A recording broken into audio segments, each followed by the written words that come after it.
Welcome, friends and uh, dear friends, and also the viewers on our channel.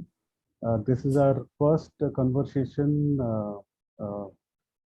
which is a kind of a series of conversations which we are going to do. Um, Today's discussion is about the India's demographic dividend and what exactly it means to the parents and also the young generation and what they must know. To do this, we have today a very special guest and my dear friend, Mr. Ramkrishna Boddu, who is a master mentor. And of course, there's a lot to talk about Mr. Ramkrishna, which we'll talk in the next few seconds. And I'm the host today for you. I'm SP Mishra. I am a certified mentor for students and professionals. So without taking further, I would like to introduce Mr. Uh, Ramkrishna Boddu. As you can see, this is a very, very busy slide. Uh, Mr. Ramkrishna Boddu, of course, I would request Mr. Ramkrishna to actually take us through some of these highlights about his credentials so that he can do better than I can. Actually. So over to you, Mr. Ramkrishna. Yeah, thank you, Mishra ji, for having me here on this topic and discussion. I'm glad that I can add value to the conversation. So, welcome everybody. And my name is Ramkrishna, as Mishra ji already mentioned. So I call myself as a mentor and as a trainer. And as you see on the screen, there's a lot of skills and experience I did mention. But to put it in a simple words, this is my life mantra. Do not let the fruit be the purpose of your actions, and therefore you won't be attached to not doing your duty.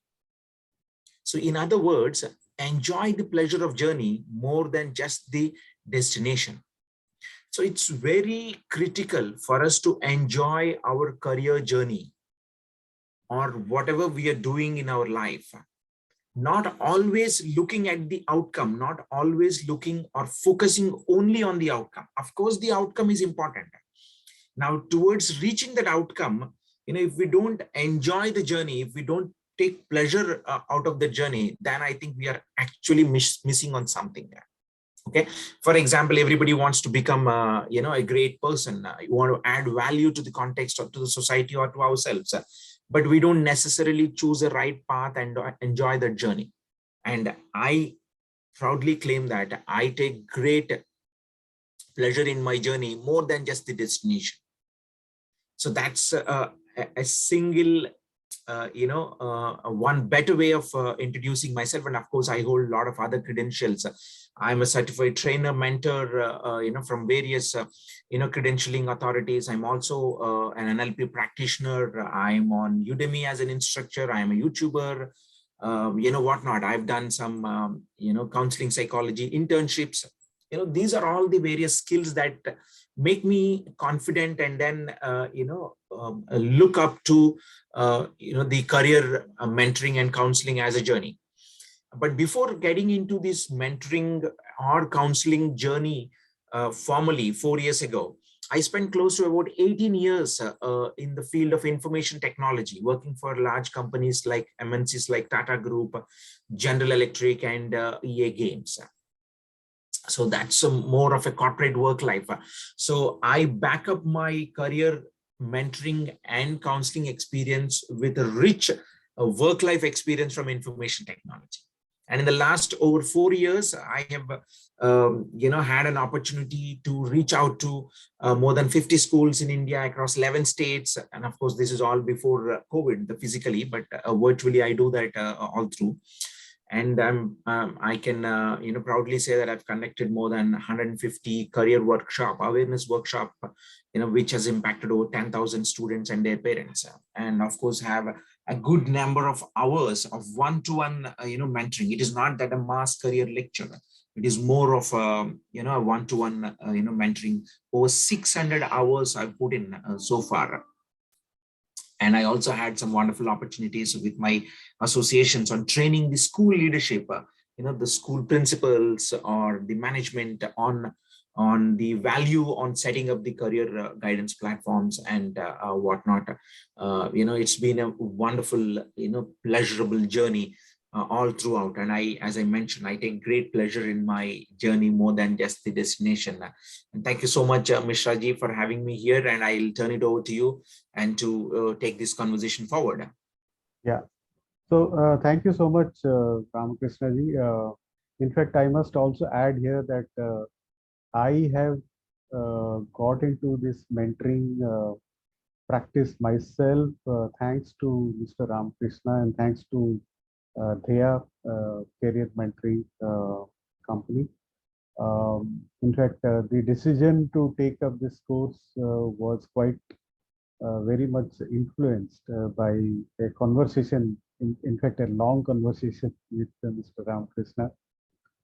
And also, Mr. Ramakrishna is the mentor for my children. So over the last few months, I think we have been interacting quite a bit. And that's how probably we have created a kind of a understanding, very good understanding between us. And the outcome of that is that we are actually now talking together on a subject which is probably going to be quite relevant for a lot of our participants and viewers today. And I'm sure this conversation will help them in their future. Yeah, so over to a small introduction about myself. My introduction is not so illustrious as Mr. Ramakrishna, but I have been, of course, also working in the corporate field.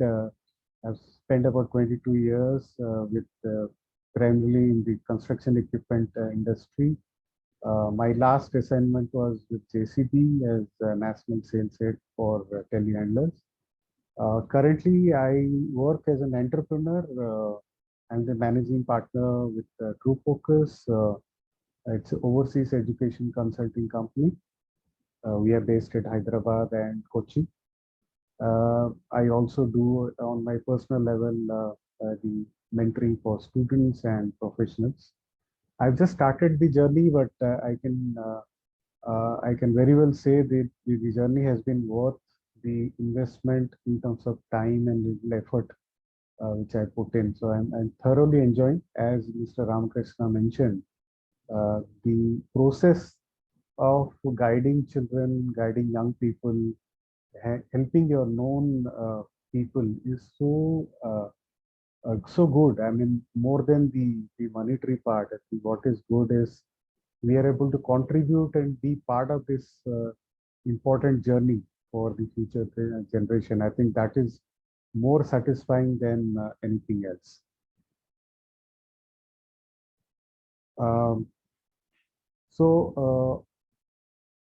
Before we proceed into the full-term discussion, I would like to set the context for our discussion today.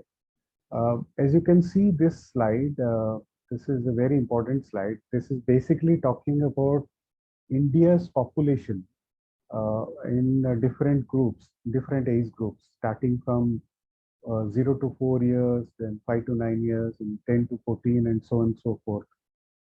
You can see that the highlighted ones, that is the population which are born between 1997 till 2011. This is one of the highest contributor in terms of total number. Each of these cohort is about 12, little more than 12 crore. So in total, it's about 36 crore. And this particular cohort is at different stages. For example, the cohort of 2001 to 1997, they are currently probably in the higher secondary education. or higher education, or they are already in some kind of professional careers already. Between 2002 to 2006, they are in the secondary schools or high schools, and 2007 to 2011, they are probably in the mid schools and high schools. Now, this is the population which is also the so-called demographic dividend of India, because in India, this is the population which is the highest now, probably across the world. So, while this is a huge benefit for India, because against any other country where this particular cohort is not so high, whereas in India it is the highest. What also it means that by 2036, uh, the age group between 30 to 40, which is also marked here, they are going to be approximately 25 crore, which is approximately about 20% of the population at that point of time. While this is all good in terms of the numbers and the numerical values, what is also very important to know is that this is the cohort which is going to have the highest amount of competition amongst themselves, be it in the school or be it in the professional life, and so on and so forth. So we need to be sensitive about this fact.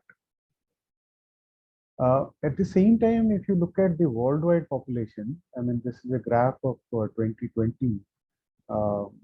This from the United Nations data. As you can see that there are some pockets of the world, for example, the European nations, Japan, some part of USA. All these places, the growth of population is actually going down, which means that these are the places where they will need actually people from other parts of the world to come and help them in some kind of economic activity. So this is also a very important context for us to remember. Another context which is important to know is that the world of work is constantly changing, and these are the top 20 job roles across the world which are in demand. So and they are likely to be in demand for quite a long time. And if you look at it, a lot of it is to do with the technology, IT and technology related. So which means that the job roles are the ones which are going to be in demand, and hence while any young person who is either in the early career or in the school or in the higher education, they need to be sensitive about these specific job roles and then align their careers in these areas so that they are in a better position to get the better career. If you look at India, again, the job roles are quite a bit similar to what is there across the world. Of course, there are few things which are different in India. For example, accounting and auditing is not really a growth area in the world, whereas in India, it is still one area which is in demand as we speak. At the same time, you can also see that the right-hand side of the screen, you're going to see that some of these job roles are actually not are full-time job roles. They are now getting converted into contracts. So while there are demand for these job roles, at the same time, they may not be the full-time jobs. They may be actually now available in terms of contracts, not as in terms of full jobs. Then and why it is important is that which we of course saw in the previous slide as well. A lot of these traditional jobs are getting converted into contracts. So what exactly it means is that organizations are trying to get these specialized activities done through the contracts. rather than putting somebody on a full-time job. So this doesn't really mean that there will be loss of jobs, but it also means that instead of thinking that you're going to get a full-time job, you might be able to get multiple number of contracts. And if you're skilled enough in these categories, then you can actually become a very good professional who has multiple number of contracts rather than a single job.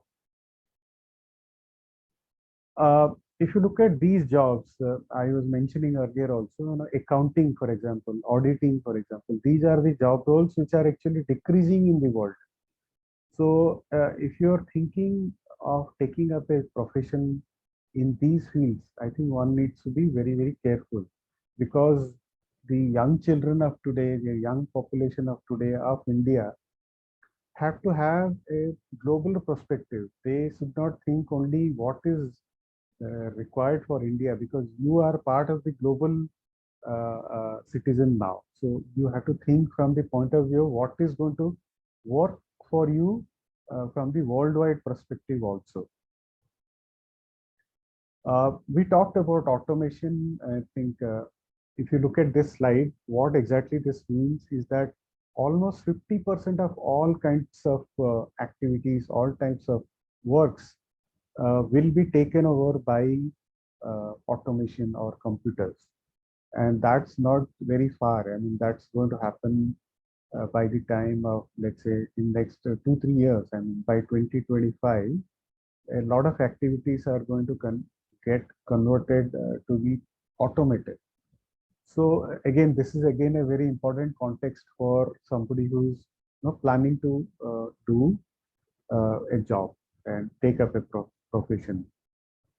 Now, these are some of the top 15 skills which are important. And if you look at it, everything is related to, using the human resources, human brain, whether it is analytical thinking, whether it is active learning or complex problem solving, critical thinking, all that.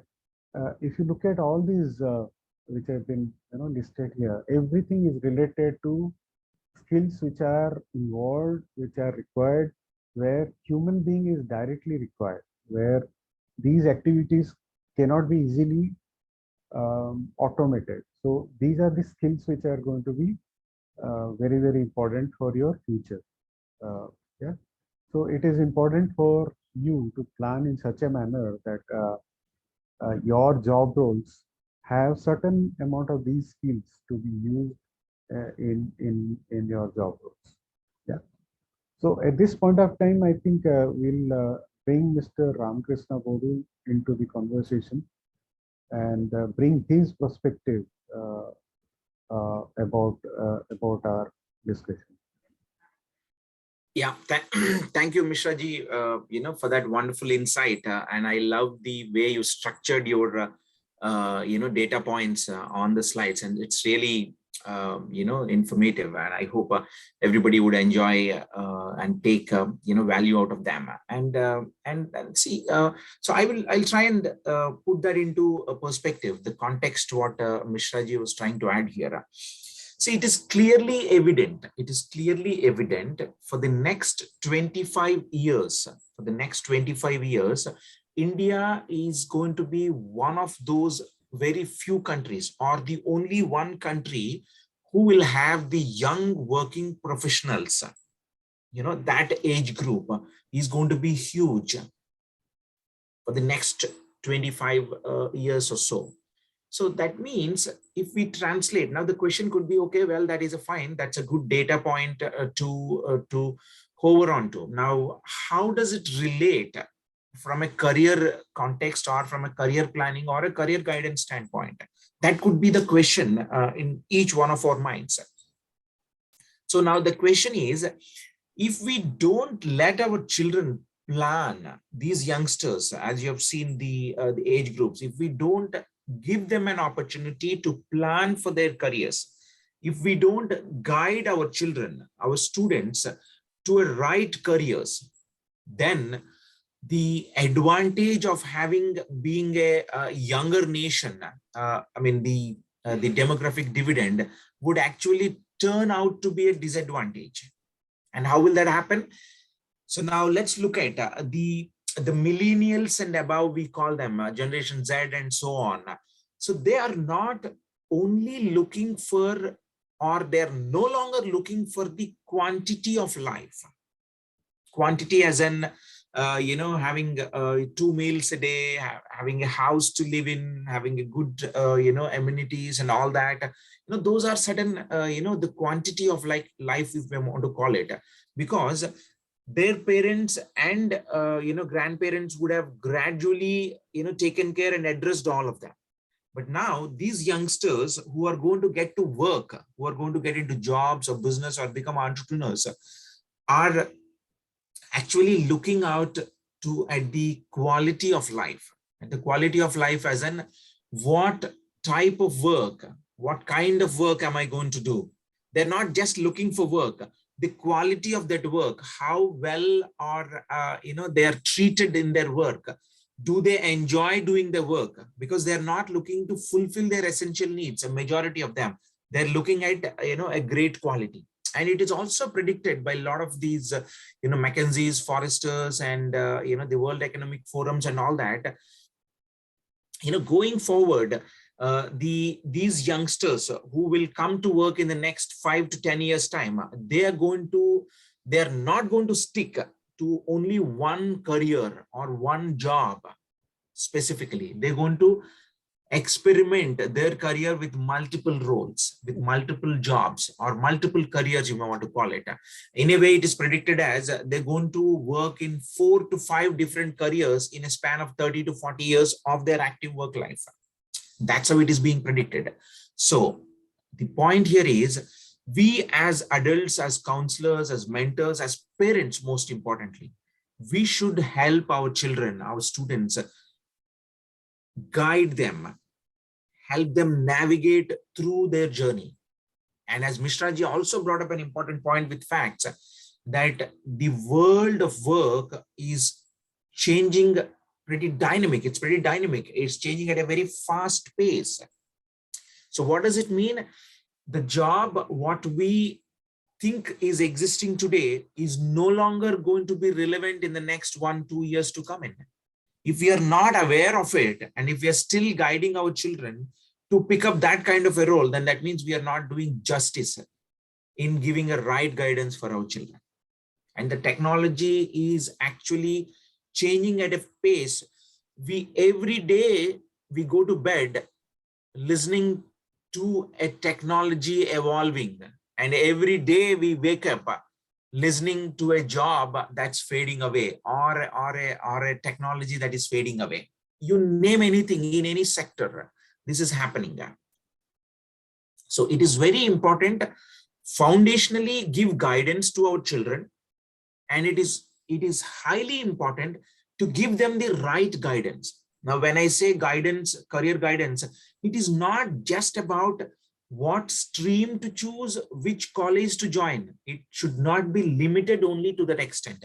It should be explored what kind of work or what type of work this child is going to choose in future, and are we preparing this child to pick up that kind of work or that type of work, keeping in mind automation is everywhere. It is going to eat away so many jobs, and at the same time it's going to create ample new opportunities.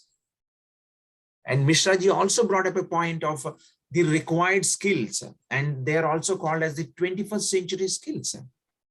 In other words, or they are called as deltas of the 21st century. If we don't prepare our children to take up the future jobs, then we are not doing a right job today in guiding our children from a career standpoint. Let me also, bring up an interesting fact here.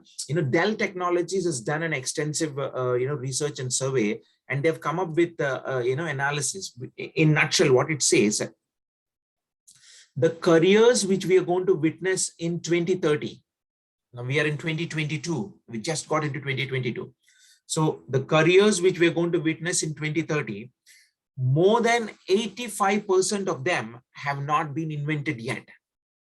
That means 8 to 10 years from now, the careers which we are going to see, we don't know what careers are they going to be.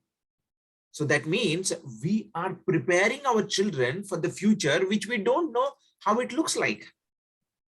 Right? So that means we have to be more cautious. The days are gone that you know the career, you know the skills required. It is drastically transforming. It is very important to prepare for the unforeseen world. Did any of us, predict that COVID is going to happen? Yeah, even if it is absolutely. going to happen something like this, did we know that, how we are going to sail through? It's been a roller coaster ride for the last almost like 18 months or over 18 months, and we are not still done yet. And similarly, the careers are transforming or taking different, shapes.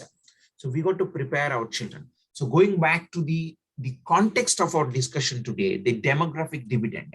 We are the only country, India is the only country or is in the top list, who are having that younger working professionals who are going to be in the next 25 years time. So it's our social duty. It's our social call more than anything. It is not just about, selling through a career guidance package or getting somebody sign up for a career planning, a subscription. It is not just that. It is more of a social duty to let our children prosper, deal with their future in all the possible ways. And let me also tell you, my friends, if we don't do that, we are taking that advantage and then converting into a disadvantage. It's all in our hands. Either we use that advantage and prosper. If we don't use that advantage of demographic dividend, we are going to convert that as a disadvantage. And how? We are hearing in pockets in our own country, the youngsters, because of lack of guidance, they are becoming stone pelters. They're being played into evil hands of society. If as a parent, as a mentor, as a responsible citizen, if we don't take charge of our own, not just our own children, children around us, if you're a mentor, if you're a counselor, it becomes our social responsibility to a larger extent. And as a responsible parent, it is not just, limiting our conversation only which college or which course to choose, but is this going to be relevant 8 years, 10 years down the line, 15 years down the line? If we don't do that, due diligence and let our children make that right choice, help our children make that right choice, these children are going to played into the evil hands. They get frustrated. If they get frustrated, now anything can happen. It becomes a catastrophe, my friends. So I'm not exaggerating. We have been hearing these stories from different corners of the country.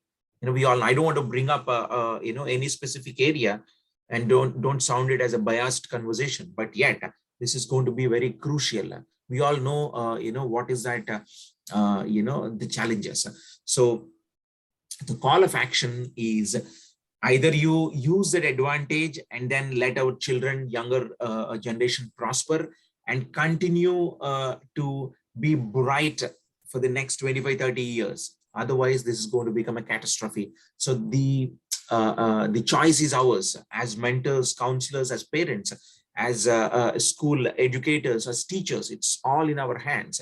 And of course, if you look at this conversation and take it to a different level, it could call for a professional guidance, professional planning. I don't deny, but fundamentally, let's all realize that this is going to be crucial.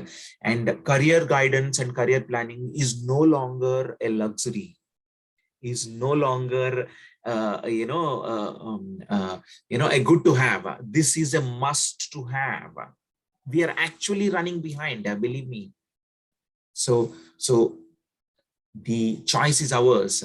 It's in our hands. You want to use that to your advantage and have a bright future for our youngsters, or you let it go, let it pass on through your hands without taking any action. And it for all likeliness, this is going to be a greater disadvantage, my friends. So, Mr. Ji, over to you. Yeah, I think that's a very, very elaborate and very data-backed counterpoint. In fact, point which you have put in favor of the initial the information which is sold. So couple of few things which we need to clarify is, I mean, for our viewers, for the people who have joined us to see this, what would be your advice in terms of when they should be starting the career guidance? That's point number one, or question number one. And question number two, to the schools, I think you're absolutely right. I think the schools are the places where this career guidance should have been a mandatory thing. Uh, Unfortunately, that is probably not there in most of the schools, barring few probably. So what would be your message to the school management also? Because I hope this conversation reaches out to some of the school management as well, and they understand the importance of that, because they are not just the educators in terms of academic value, but also they are responsible socially to make sure that our children, who are going to be our future, they become capable and are ready for the world actually. Yeah, yeah, absolutely. I think two great questions, Mishra ji. One is, when is the right time to plan for a career? That's a wonderful question. And the second question is, how should, schools take this challenge upon them, and what should they have, and so on. So we'll take one at a time. When is the right time, or how should one plan their career? Okay, if you're a parent, or you have an early teen, or mid-teens, or a teenage girl or a boy, that's quite relevant in this conversation. I mean, that does not mean that little grown up doesn't have to plan for their careers. If they've already planned, good. So putting this into context, let's look at it this way. The career conversation should start as early as 6th or 7th grade onwards. I'm talking about the conversation. I'm not talking about the guidance or planning yet. The career related conversations, like, for example, stay focused or be watchful and mindful on your children. What are their interests? What abilities have they developed over the years? And to which areas are they actually showing interest? And then initiate these conversations, like, what are your plans for future? What do you want to become? How do you want to choose your career? Have you ever thought about, what career you want to choose? Who do you want to become like? What is the impact you want to create on this world? What kind of an identity you want to build for yourself? These are some of the probing questions we as a parents and as adults, we could ask our children as early as 6th or 7th grade. So that will put them into a thinking stage, and then they may, some of them may respond, some of them may not respond, some at least will get into a thinking mode.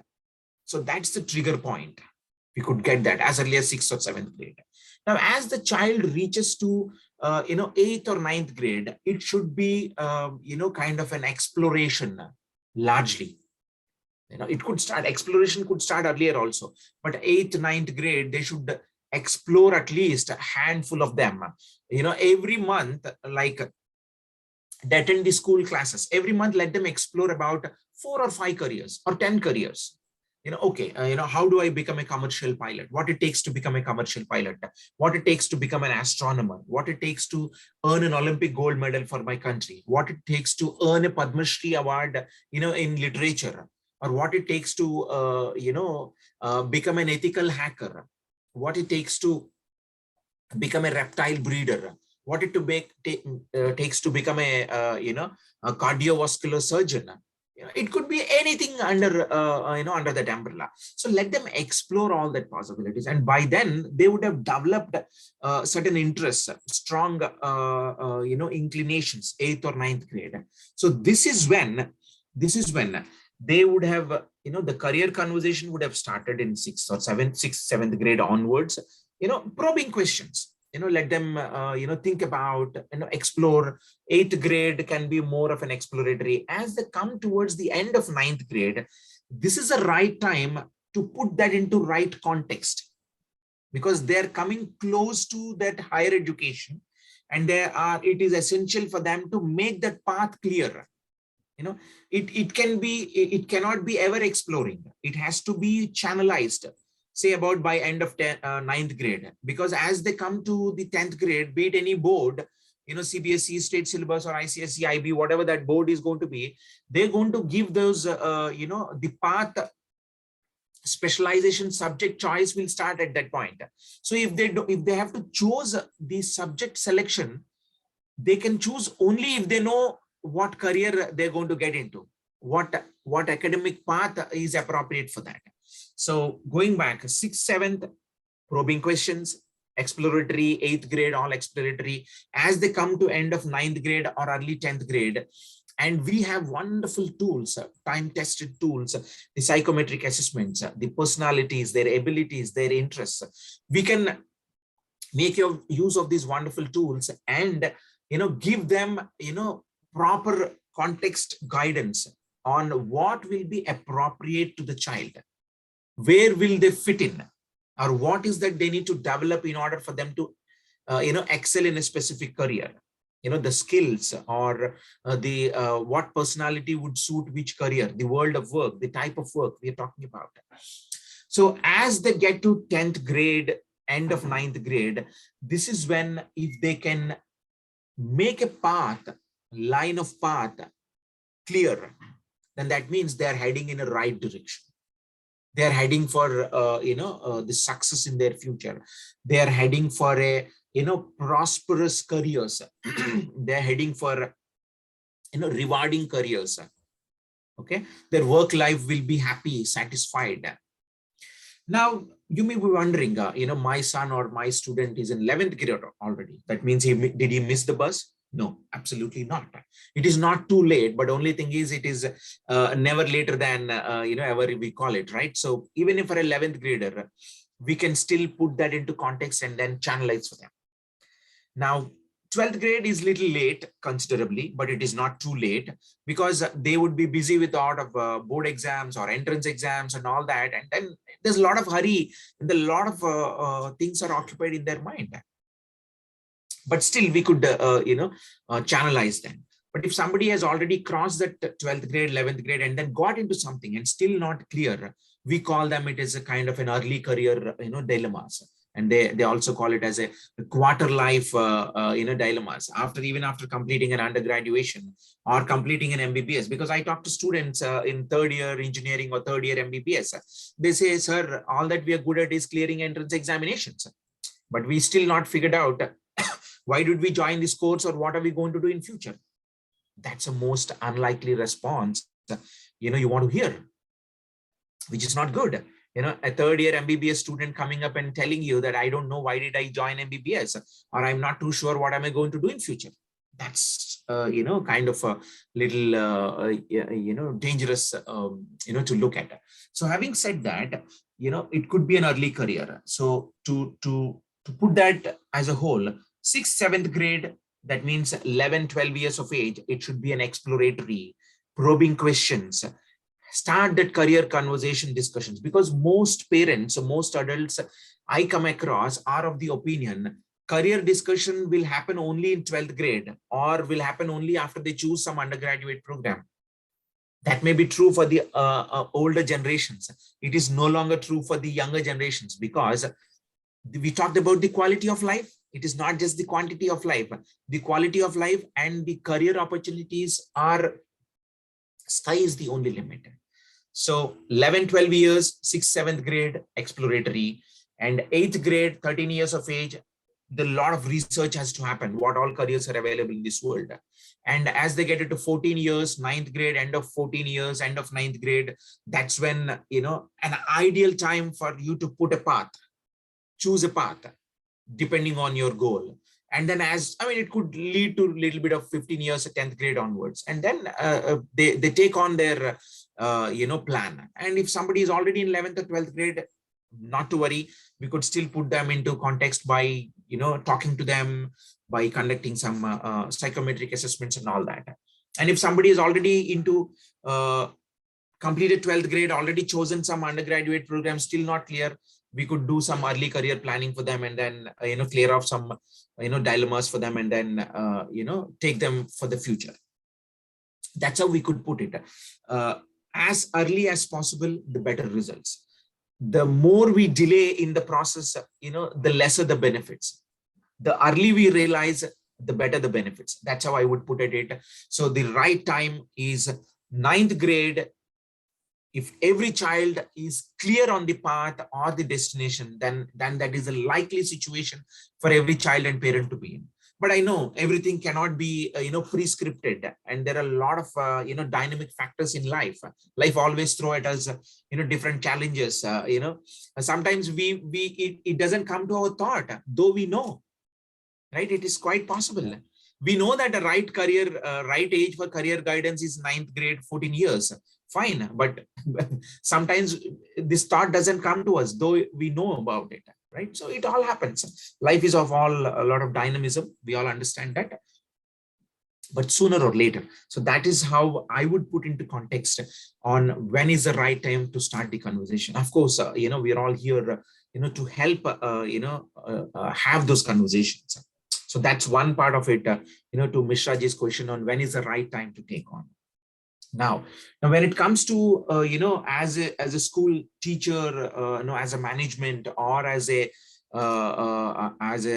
school principal, school leadership, I'm sure most of you who are going to watch this, who's going to join us on this session, you would have heard about some statistics. This is called as an India Skills Report 2018.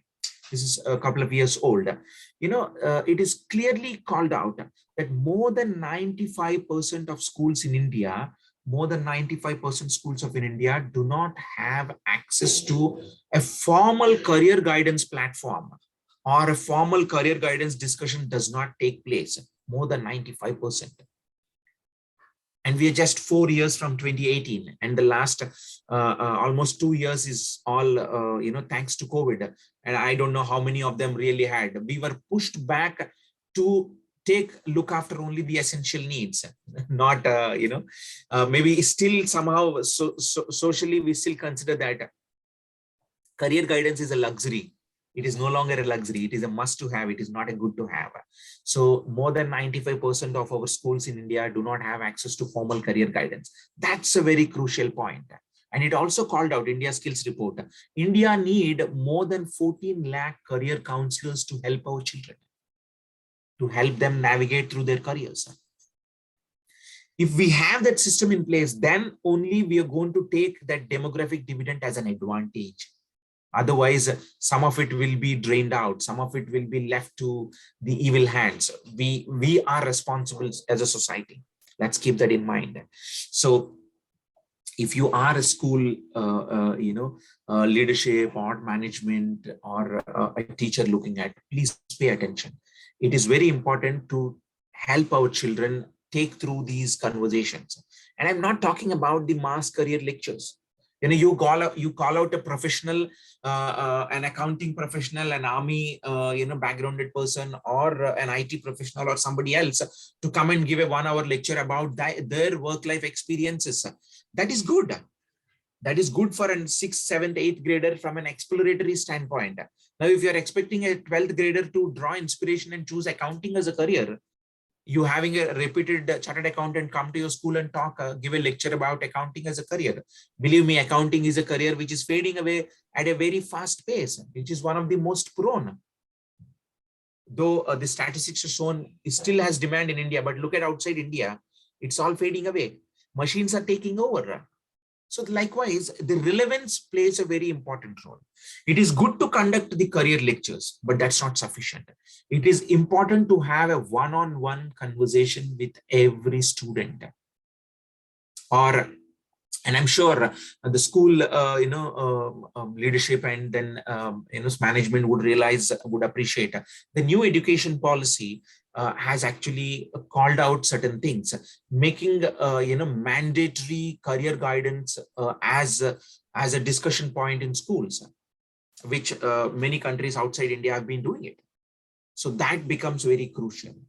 I know the implementation of this new education policy is going to take its own time, though the government and I'm sure the union government and some smart schools and smart management have already inculcated the career guidance platforms or conversations in their schools. I'm not completely saying nobody is doing it, but I've seen schools and management doing this in pockets, but that's not sufficient. We're talking about masses.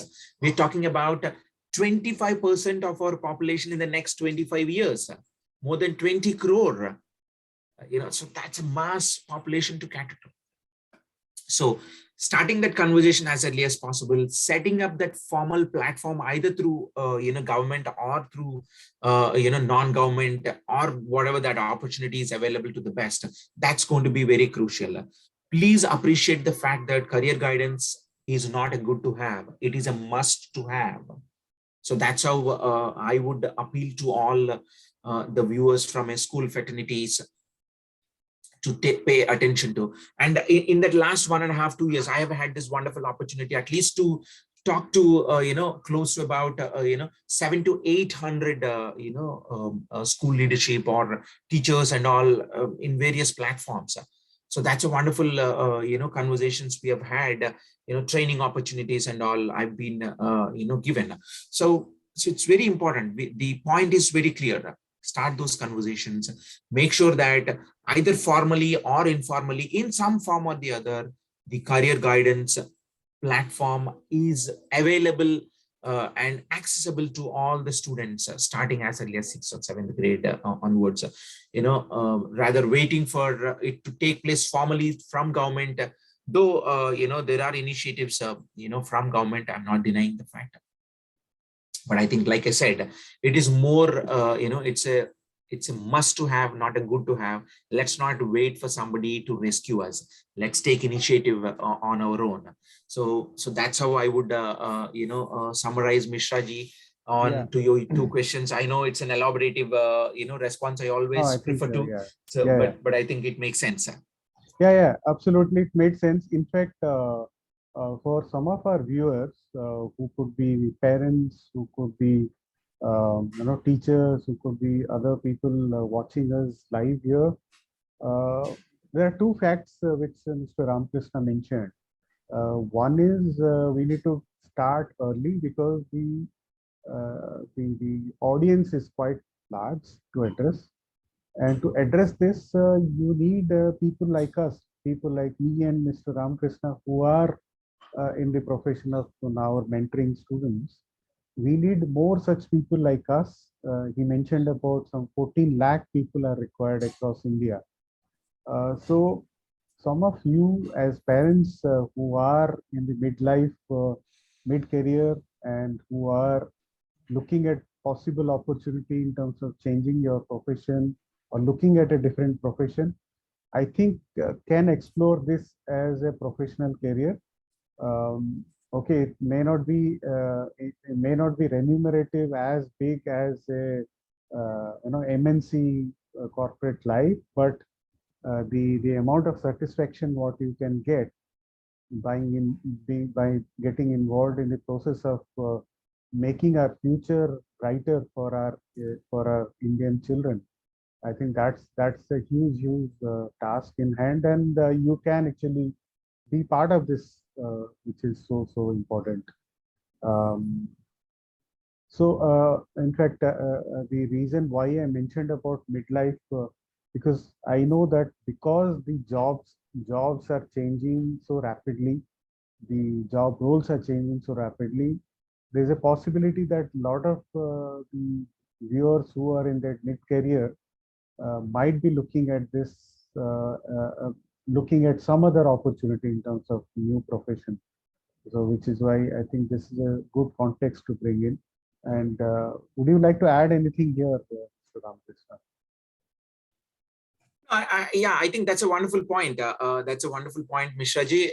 It's like, as a parent, if you become aware, then you are actually laying a right path for your children, for your child. Right. So that's very important. So I know not everybody would want to get into this professionally, but you could look at as a part-time, or those kind of opportunities as well, or your free time activity, or your alternative careers. You see, after you spend some 15-20 years of your career, then you might be thinking that I want to add little value to people around me. So that's a good opportunity to consider. I think that's a wonderful point.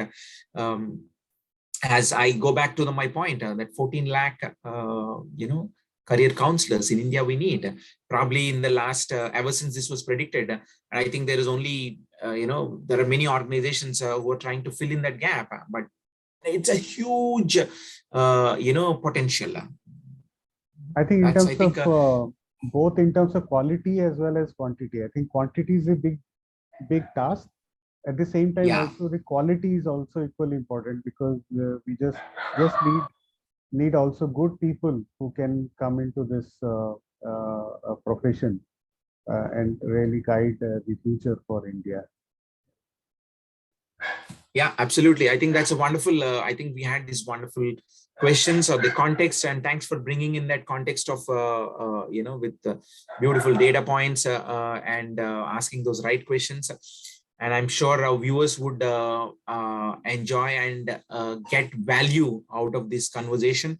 And I'm sure you would want to share, some of our, touch points, or contact details, Mishra ji, so that Sure. Viewers can reach out to us. And of course, we're just a phone call or a WhatsApp message away. That's right. not so complicated process as well. Yeah. So I think that it's been a great conversation, and before we share our details, I just wanted to share few couple of more slides. I think Mr. Ramakrishna mentioned about it. Every individual is very unique, and based on the abilities, personality, interests, family values, and of course the opportunities which are available. So every individual needs that special attention, and which is why I think we talked about the one-to-one conversations, one-to-one guidance which is required for the career. And one needs to really look at what is the occupation he or she wants to take up, and really then plan for the educational steps. I mean, it should not be that case that you have taken up something based on what is available as an education stream, and then look at what you can do in occupation. It's the other way around, because as Mr. Ramakrishna mentioned, probably the jobs which are going to be there in 2030, they are not even known to us right now. So we need to be very, very sensitive about how we plan for our future. And to guide you and help you more, of course, you can reach out to us. The email IDs and phone numbers I've shared on the screen. And you can reach out to us, and we will be very happy to help you out in your process of helping your children, or helping you. Suppose you are in the early career or in the mid career situation, there also we could help you out with our expertise. And there are very, very scientific proven techniques which are available. So go ahead and take charge of a career, I would say. And which is why we say that it is very, very important for you to plan for your career. And I hope this conversation is helpful to all our viewers, and look forward to connecting with you again sometime in the future. Any closing comments? Yeah, I think thank you for taking lead in organizing this conversation, Mishra ji, and I'm sure we're going to continue this, every now and then, as appropriate, we'll come up with some interesting topics, and that's what we plan to do. And I'm glad that you put that in a structure, the right questions to be asked and right data points to refer, and it's a wonderful start for us. And I'm sure our viewers would see value from this conversation, and we are more than happy. Both of us here are more than happy to help you, navigate your child or any career related conversation. Just pick up a phone or email us, or just send us a WhatsApp number to those phone numbers as you see on your screen. We'll be glad to help you out. And thank you for getting this into the context, Mishraji. Thank you so much, and thanks everybody for watching this session, and we'll look forward to see you sometime soon. Yeah, thank you so much, and thank you everyone for investing your time. And I'm confident that you are better in a slightly better knowledge right now in terms of taking the control of your child's career or your own career. And thank you for being with us. Thank you so much.